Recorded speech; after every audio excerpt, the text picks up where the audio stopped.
Well, hello everyone. Good morning, good afternoon, good evening, wherever you are in the world. My name is Jason Levine. Thank you so much for joining me today for the Monday Creative Kickoff. And a bit of a cold open today. I realized, again, I need to get I need to get a more generic intro. I still have my masterclass intro. I was actually working on one last week that I thought was going to be pretty cool. Went to an old After Effects template that I'd built a long, long time ago, and I was... I thought it looked pretty good, and I went back, and then I showed it to my offspring, and they immediately said, no, don't use that. It looks really cheesy. So maybe I'll show it one day as proof of concept. But in the meantime, good to see you all. Thanks so much for joining me on a Monday morning or afternoon or evening, wherever you are in the world. I see we've got Vincent and Leon and Lorianne and Christopher. How are you all doing? All right, great to see you all. Oh, why can't I scroll some of this here? Here we go. Kyer 2021 from the High Sierras. Great to see you. And we've got Anthony. Z by HP. It's been so long indeed. Frank Bohm, great to see you. Steve, Cody Bear, Patrick.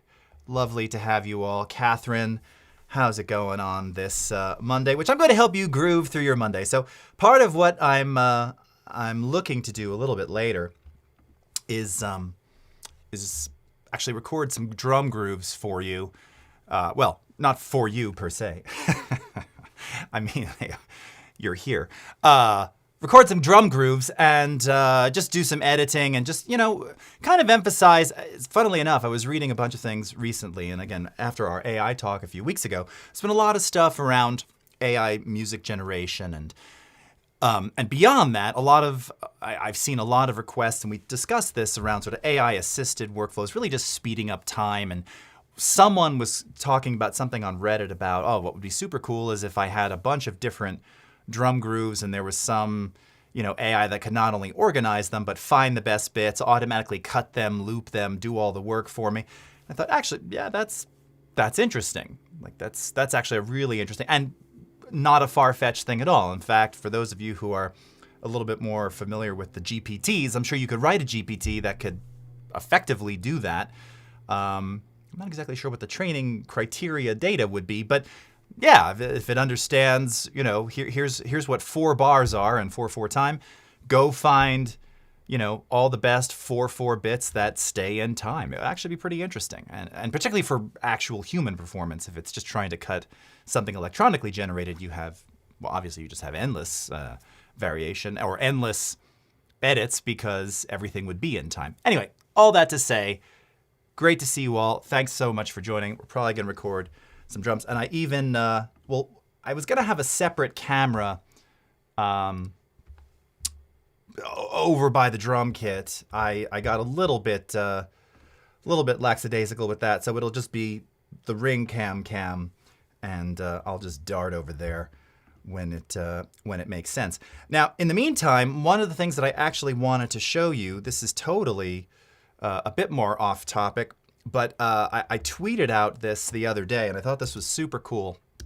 So my youngest had an inkling the last weekend or the weekend before to try his hand at stop motion animation. And this is something that we'd investigated, or I think we maybe did once or twice back in 2020 when everything was locked down. And he was a bit younger then, so the process of stop motion was a little too painstaking for his age for his single-digit age at the time. But now he thought, yeah, let's go for it again. So I'm just going to show you this. This is a little just looped GIF. But I mentioned, and you've heard me talk about, you've seen in other footage, he's a huge classic horror film fan. Not for the death part of it, but he really loves the theatricality, and he's very sort of Tim Burton-y. He loves, and his probably second favorite movie of all time that's not really horror, but kind of is Nightmare Before Christmas. So in any case, this was a proof of concept. It's only 5 seconds, so approximately 60 frames. We did it at 12 frames a second. And I got using a NECA character, if you're familiar with the NECA line of figurines. They're really more collectible. So they don't bend a lot, which I actually said to him, I go, that's actually an advantage. It makes it even creepier, makes it feel more authentic, a little more authentically 60s. I used to watch all these 60, Gumby probably the most famous, but also anybody, if you grew up in the 70s, early 80s, you might remember Davey and Goliath. That was claymation, but it was all stop motion. I was so fascinated by it. Anyway, I just thought this was cool. I thought it was worth sharing. And it's proof positive that, if you're going to create, if you like creating stuff, if you like making things, if you're that inclined, you'll continue to do that. And there was another social post that went out from my colleague Esteban that was basically the existential question of 2024. In the creative space, will AI replace us? And my short answer was, no, it won't. If you like making stuff, you're going to keep making stuff. Now, can it augment? Can it speed up and assist and, radically change the way you do things for the better? Sure. We've seen that with text-based editing. We've seen that with enhanced speech in Premiere. So many possibilities. And can it, yes, could that have theoretically been done via AI with an image? Sure. But also, one of the things that I love about that little example you see as he's moving the character, the head turns are really spectacular. You see the light change. You see some of the dust on the ground plane, the area that he's standing on change. That's kind of the beauty of it, is sort of that dirty randomness, the grittiness. Sorry, I keep leaning in and I realize the focal point is like right here. Shooting this at f4 to get that little blur behind me. So, it was just fun. It's fun to go old school, and, particularly with kids, like the AI stuff is amazing. And of course they love it, but also doing old school stuff, traditional methods of doing things, I think it's fun. It's fun to explore. It's fun to see how it used to be done. I have a wax cylinder. I'm not going to go start making my own wax cylinders and transferring all my music there so I can share it with the world. They'd have no way to play it. But these kind of things, it's integrating two passions, right? It's a little bit of old school, and of course it was cut in Premiere. Again, how do we take it from there? And he started asking questions about color and about sound design and all this other stuff, which is also worth mentioning if you have not yet checked out the Premiere Pro beta. Lots of cool things coming to the beta. We were at Sundance last week. You probably saw some of the social posts announcing some of the new audio features that we have coming to Premiere, including very soon you'll have sort of in the official release enhanced speech, along with some very Audition-like crossfading capabilities. So, in Audition we have these you can't see my screen. In Audition we have non-destructive handles. So we're bringing very similarly styled crossfades to Premiere Pro as well. A day doesn't go by if I'm sound editing or doing something Audition where I'm not messing about with those. So we now have similarly styled crossfading coming to Premiere very soon. So if you haven't checked that out already, I recommend that you do. What's happening, Barbara, Sean, Valdair, Z by HP. Esteban knows better. No. He was, listen, it's worth saying, right? It's worth saying because there's still a lot of uncertainty and all sorts of things. But the reality is, if you like making stuff, you're going to keep making it. And maybe you make it slightly differently. And maybe the way that you think about ideas is a little bit different. As I've said many times, music generation for what it is, I think is very interesting for a lot of people. As a composer, the generation side of it, not quite as interesting. I like playing it. I like doing it. I just like making it. Me. Every note. Good, bad, out of tune, otherwise. That's me. But I can also see, particularly for things like temp music, right? I'm cutting something, someone's like, oh, I would love something in this style, and I don't have, an hour to record a samba. I could generate something in a samba and say, okay, what do you think about this? What do you think about this idea? What do you think about this idea? Many, many amazing possibilities for all that stuff. And I'm curious in the chat if anybody's tried any outside of HeyGen voice cloning. That seems to be kind of the big audio thing at the moment. Everybody's talking about that. Has anyone actually tried any of the generative audio stuff? Very, very curious. All right. Checking the chats here again. Vincent, Justin, I recently did an interview on my channel with the cast of Marvel's Echo and used a lot of things you've taught me over the years in my editing. Thanks so much. Oh, Vincent, that's awesome. Funny, my wife just watched it. She said it was really good. She really enjoyed it. I'll have to check that out. Really good to see you too, man. It's been a while. Tim Illoway, yes, great way to start off the week with some grooves. Tim Diamond Beach, New Jersey. Ah, very nice. All right. Ah, Vincent, you are all too kind.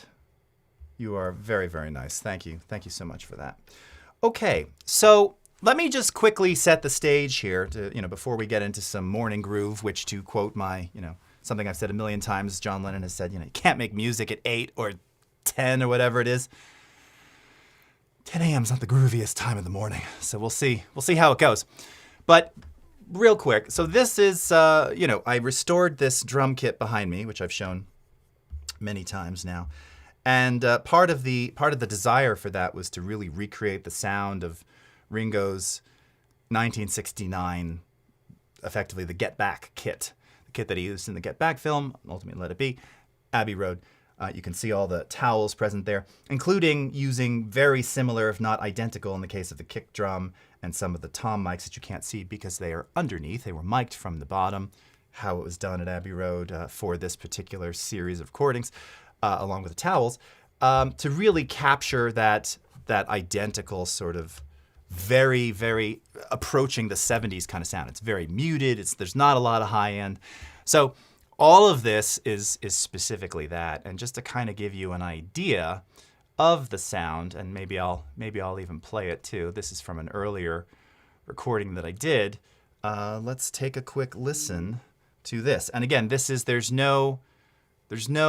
treated at all. It's not mixed or anything. It's just basically raw coming off the kit. And just for additional clarity here, I do have a little amount of compression on the snare drum just to pump it up a bit, just to give it a little more snappiness. Again, raw, but nothing else.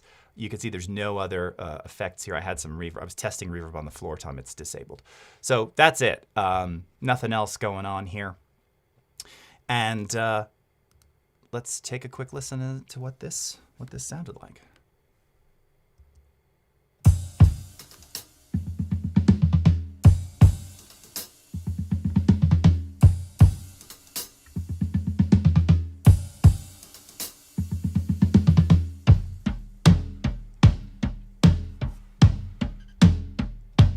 Okay.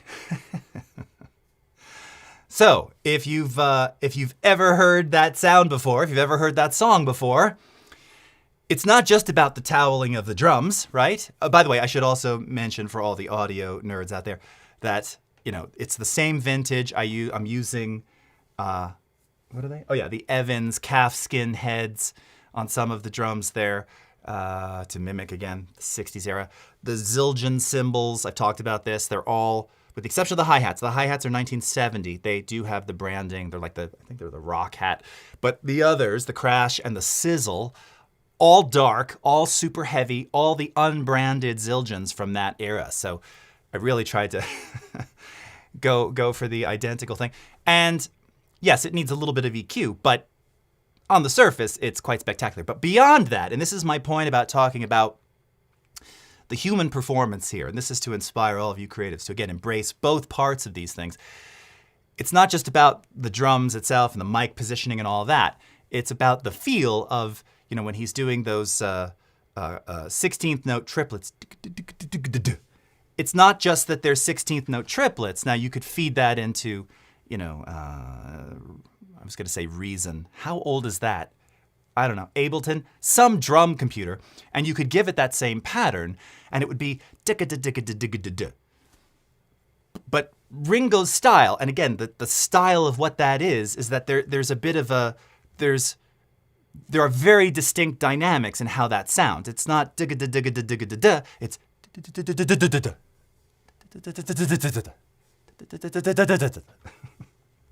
someone tuning in right now is going, what is happening? Right, it's the dynamic change that really kind of sells the idea.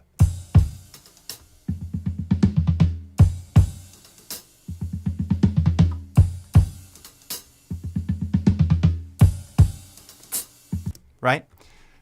All these little subtle things.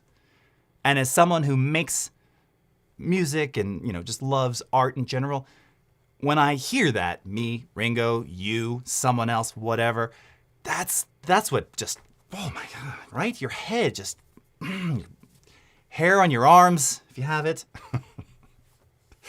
stands up. Kyle Webster, our fellow Adobe colleague and fresco master, he recently did a self-portrait on Twitter. And he talked about, well, it was just a self-portrait. So if you know Kyle, handsome man. He did the self-portrait very simply, black and white.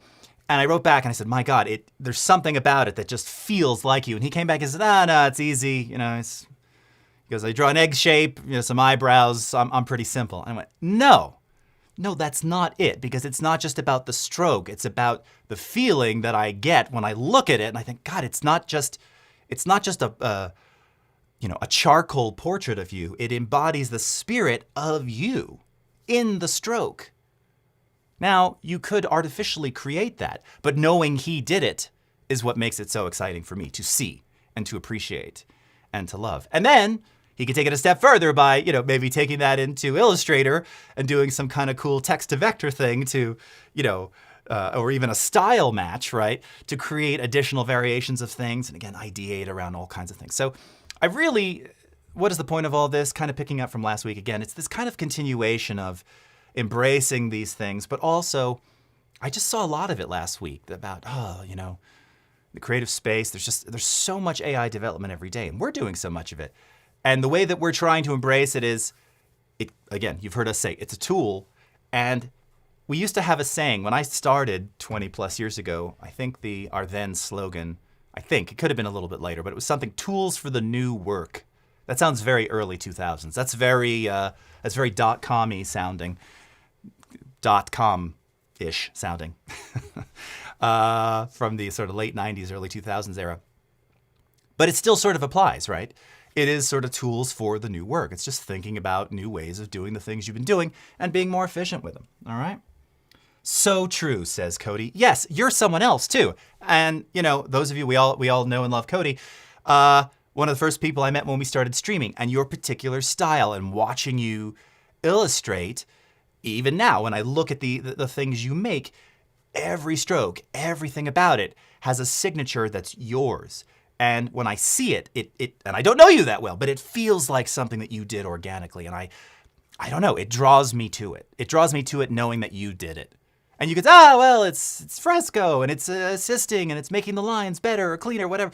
Sure, that's the tool. But it's your brain that's, coming up with this, how it was done. And that's what's so really enticing to me. Okay, so with that, you've heard a little bit.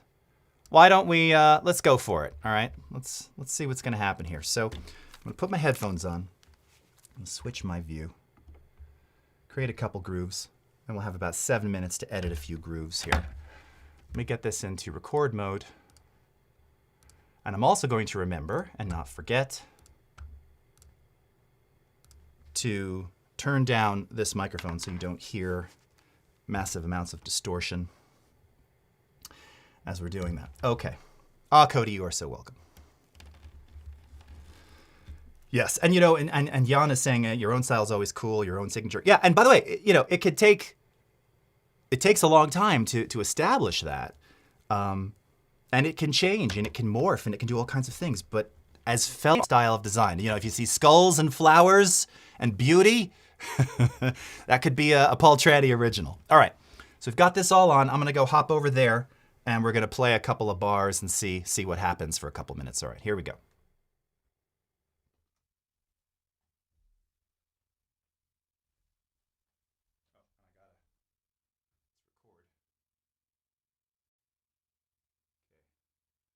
Also, I was supposed to have the iPad over here, but I neglected to get that set up, so coming back.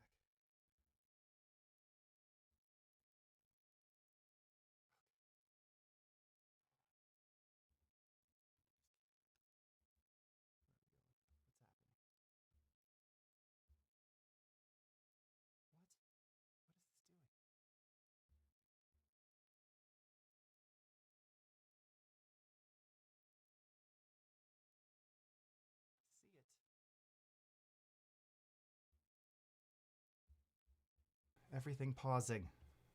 Oh, no.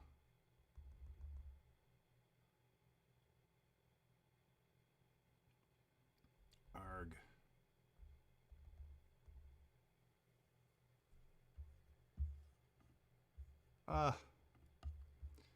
Restream. Yes. Okay. Yeah, my machine's telling me it's not going through. Well, friends, I don't know when it died. I hope you got to hear some of it.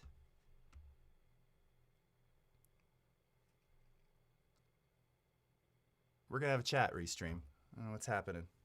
Why did that happen? You socked my cymbal. That's socking it. Sad grooves. Thank you, Cody. Did you get to hear anything? When did it die?